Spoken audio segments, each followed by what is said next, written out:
Muy buenos días, bienvenidos a la entrevista. En esta ocasión vamos a platicar con el ingeniero Cuauhtémoc Cárdenas. Considero que no necesita mucha presentación. Bienvenido, ingeniero, un placer para mí. Mucho gusto, qué bueno. Pues quisiera entrar de lleno a la entrevista para hablar acerca de la desigualdad económica y la pobreza en nuestro país. Recientemente la OCDE publicó pues estos datos respecto a la brecha de desigualdad que se ha ido incrementando con el paso de los años y recientemente en nuestro país. Me parece muy grave los datos. El dato es que el 10% que más recibe 28 o 30 veces más que el 10% de la población que menos ingresos obtiene. Entonces este es un grado de desigualdad muy muy alto, más allá de que pueda discutirse cuál es el periodo en el que se ha presentado esta desigualdad, si ha habido pequeñas disminuciones o aumentos, pues más allá de eso el hecho mismo es muy grave. Si nos muestra por un lado la desigualdad misma, pero también nos muestra la incapacidad del Estado o la falta de voluntad del Estado para generar empleos formales, para mejorar el ingreso de la población, para un combate más eficaz en contra de la pobreza y de las causas de la pobreza. En fin, esto es lo que está reflejando esta cifra de desigualdad que dio a conocer la OCDE. Algunos otros países celebran la política macroeconómica del gobierno mexicano actual. ¿Usted considera que es la adecuada frente a estos resultados que está ofreciendo la OCDE? Mira, quizá no tengamos efectivamente una economía desordenada, pero lo cierto es que el manejo de esta economía y el modelo económico y político que se ha impuesto al país, pues lo que nos ha provocado es justamente la desigualdad de la que hablábamos antes, el que oficialmente el 50%, pero según otras estimaciones hasta el 80% de la población se encuentra en condiciones de pobreza, el que la cuarta parte de los mexicanos, y esto es reconocido por el gobierno, esté en lo que se llama pobreza alimentaria, es decir, no haya ingreso suficiente para una alimentación medianamente suficiente. Tenemos una alta tasa de desocupación, si de acuerdo también a lo que ha indicado el gobierno, pues tenemos la desocupación más alta en estos últimos tiempos, 5.8 de la población económicamente activa, aunque si se midiera como se mide en otros países, seguramente esa tasa se estaría señalándonos pues quizá el 50% de la población activa. Esto es no 2,5 o casi 3 millones de personas, sino quizá 20 o 25 millones de personas. Muchísimo más. Y bueno, vemos una migración creciente hacia los Estados Unidos, ha disminuido un poco en este año por la propia crisis norteamericana, pero tenemos un flujo de 400,000 mexicanos que están cruzando la frontera porque aquí no hay oportunidades. Entonces pues no veo dónde estén las ventajas de este modelo económico, más allá de que quizá en las pantallas de las computadoras pues las cifras cuadren, pero si se sale uno de la computadora las cosas están del diablo. No, bueno, con recorrer la República pues es muy fácil ver estas características. ¿Cómo enfrentar la pobreza sin una política de endeudamiento? Bueno, yo creo que el país tiene recursos suficientes. Esto es lo que todos los estudiosos de la realidad nacional dicen, y yo me sumaría a ese punto de vista, es que nos está haciendo falta una verdadera reforma fiscal. Esto es, hace falta un mayor ingreso para que el Estado tenga capacidad suficiente para invertir en el desarrollo. Hace falta un combate en serio y a fondo en contra de la corrupción para evitar desvíos indebidos de recursos públicos. Una reforma fiscal que tendría que venir acompañada de otras reformas para compensar el que se vaya a cobrar más impuestos a la población. ¿Cuáles serían estas? Bueno, pues por un lado instrumentar una seguridad social de carácter universal, que no estuviera vinculada al puesto de trabajo, donde todos los mexicanos desde que nacen hasta que fallecen tuvieran servicios médicos de calidad, protección ante los accidentes de trabajo, un seguro de desempleo, una pensión, la posibilidad de contar con una pensión en el momento del retiro. Y esto es posible, las cifras permiten señalar que es posible, quizá con una erogación en el orden de unos 4 puntos del Producto Interno Bruto, tener efectivamente esta seguridad social universal, pero al mismo tiempo habría que instrumentar medidas que permitieran, por ejemplo, hacer exigibles algunos derechos. Esto es, la Constitución dice que todos los mexicanos tenemos derecho a un trabajo. Esto quiere decir un trabajo pagado con dignidad, protegido socialmente, todo dentro de la ley. Y bueno, pues tenemos que encontrar los mecanismos constitucionales para hacer exigibles también derechos como este del trabajo y otros que están en la Constitución, y que de hecho pues hay imposibilidad de ejercer esos derechos para muchísima gente. ¿No es una amenaza caer en el asistencialismo? Por ejemplo, si se extiende una cobertura universal, la salud es un derecho, pero muchos podrían criticar que se cae en asistencialismo. No, yo creo que un Estado responsable debe tener, no sé, habitantes, ciudadanos sanos, es lo menos se le puede pedir, que puedan comer, que puedan vestir. Ahora, esto no quiere decir que se les mantenga sin trabajar. Yo creo que también el Estado tiene que ofrecer las posibilidades de trabajo, poner en marcha una política en la que se generen efectivamente puestos de trabajo. Yo creo que esto es posible. Es decir, no seguir con una política restrictiva como la que tenemos actualmente, sino bueno, hay que integrar los ciclos productivos y entonces ahí se abrirían muchas oportunidades. Hay que reactivar productivamente al campo y se abrirían otras oportunidades. Hay que aprovechar los recursos con que cuenta el país, por ejemplo, el potencial turístico es muy amplio, un mejor desarrollo de la industria energética.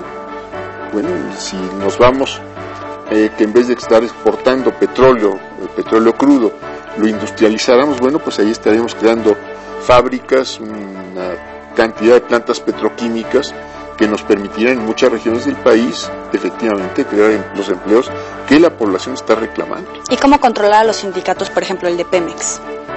¿Cómo provocar mayor reinversión?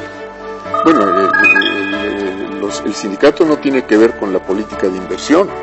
Es decir, la política de inversión es una cuestión del Estado. A Pemex, por ejemplo, lo que está haciendo falta, y es la falta en este caso, la falta de incumplimientos de los acuerdos que se tomaron allá en el 2008, es justamente darle autonomía como empresa, como organismo productivo, para que se le trate como cualquier otra entidad productiva, y darle autonomía de gestión al organismo para que se desarrolle la industria petrolera, para que haya mayor exploración, para poder tener una mayor cantidad de reservas y para aprovechar el potencial que nos ofrece el recurso petrolero mismo, pero para industrializar sobre todo el producto aquí en el país.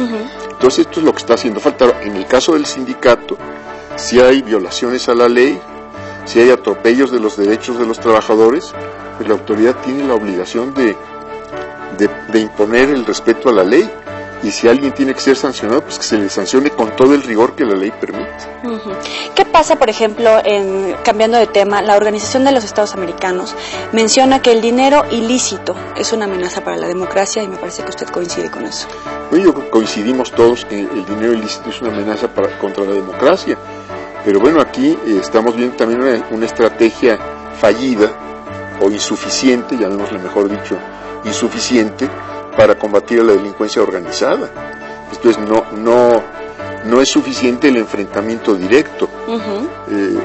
Hay que pensar, por ejemplo, que pues ha habido o incapacidad o falta de voluntad o ineficacia para dar seguimiento a los cursos del dinero sucio. Bueno, el dinero sucio, si estamos hablando en México que se generan 30 o 40 mil millones de dólares, pues ese dinero acaba en las instituciones bancarias. Entonces hay que darle seguimiento a ese dinero sucio, hay que tratar de darle seguimiento a ese dinero sucio, y yo creo que ahí es donde más duele. Pero ahora entender también que el fenómeno de la delincuencia y de la delincuencia organizada pues tiene que ver con la desocupación, entonces hay que fomentar políticas de ocupación, tiene que ver con una educación que requiere mejorar su calidad en todos los niveles, desde el más elemental, el nivel de niños, las guarderías, hasta los niveles superiores.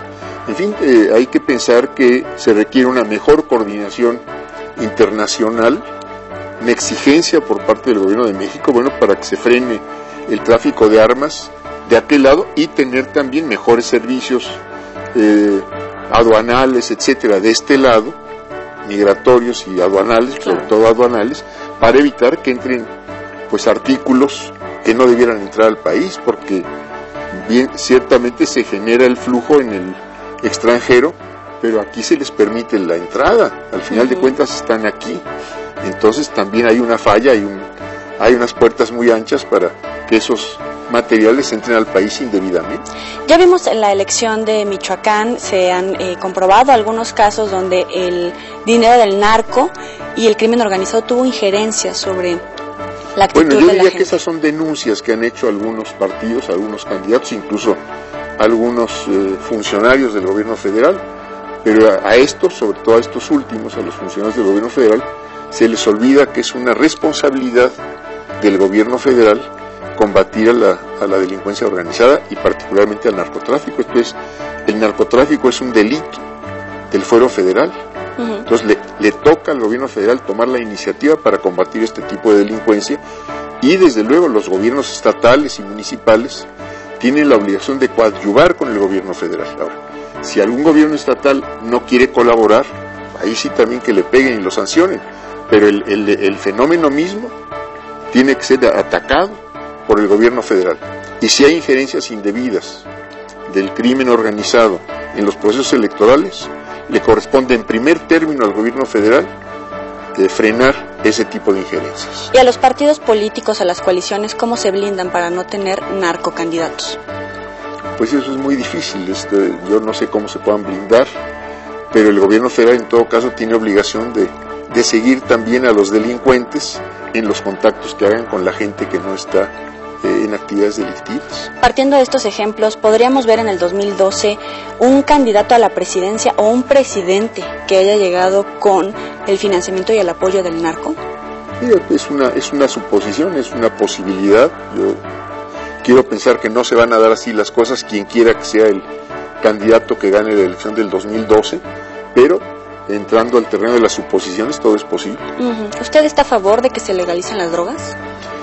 Yo estoy a favor de que se estudie muy a fondo el procedimiento para legalizar ciertas drogas. ¿Cuáles? La marihuana, para no ir muy lejos, pero siempre y cuando haya una medida equivalente en los Estados Unidos. Es decir, eso haría que México dejara de ser un territorio de paso y permitiría que esta fuera una política no únicamente instrumentada en el país, sino con un carácter más amplio, esto es de un carácter internacional.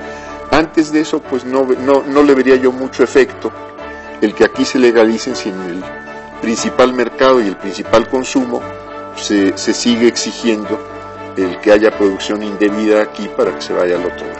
¿El próximo gobierno debe de continuar con la política de la guerra contra el narcotráfico?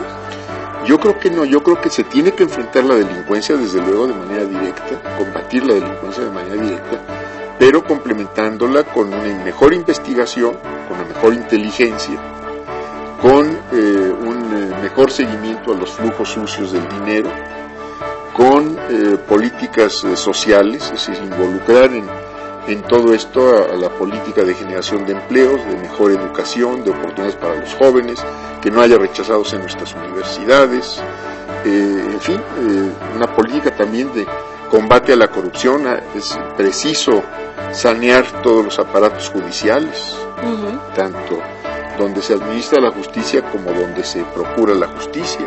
Entonces todo esto tiene que venir en complemento, y tiene que ser una política integral y no solo una política de una sola línea, dejando por fuera muchas otras, y pensar que el narcotráfico en este caso tiene vínculos, es decir, la gente que está metida en el narcotráfico, sobre todo los capos, las cabezas, pues están también metidas en el delito del secuestro y en la extorsión y en el tráfico de personas, etcétera. Entonces hay que pensar en un ataque general, pero también pensar que se requiere brindar mejores oportunidades de bienestar, trabajo, mejoría en el ingreso, una vida más digna para el conjunto de la población. Muy bien, ingeniero, en unos minutos más vamos a seguir platicando. Él es el ingeniero Cuauhtémoc Cárdenas, así que no le cambien, en unos minutos más regresamos con ustedes.